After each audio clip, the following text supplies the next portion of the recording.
اوتفيت اول يوم الدرس مع ريماس. هتلبسي ايه للدرس يا اوسه؟ هلبس البنطلون الوايد ليج ده بنطلون اسود. وهلبس عليه الجاكيت الاحمر ده.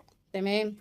وكنت هلبس ده بس قلت لا عشان رايحه درس اهو. تمام شاطره. فهلبس بداله ده التيشيرت الاسود ده. شطوره. وكمان هلبس الشراب. ماشي. ايه كمان بسرعه؟ وهاخد الموبايل. ماشي. وهاخد المقلمه. لازم الموبايل طبعا. وكمان هاخد الشنطه فيها كشاكيل بتاعه الدرس. طيب اخر حاجه الكوت. الكوتش. جاهزه؟ جاهزه. يلا. تا تا تا تا. ايوه بقى، ايوه كده. هو ده لبس الايه الدرس. لازم نلبس حاجه مقفوله من عند الصدر ولما نلبس بكم ونلبس بكم، لان ده ايه؟ ده درس. ده درس وماشيين في الشارع لوحدنا وما ينفعش نلبس بنص كم ولا حماله ولا بادي ولا توب ولا من هنا. ايوه. ايه رايكم بقى في الطقم؟ حلوه كمان شنطه الدرس تحفه جميله، دي جديده. ايه رايكم؟ اكتبوا لي رايكم في الكومنتات. جميل جميل جميل جميل. توكلي على الله. يلا.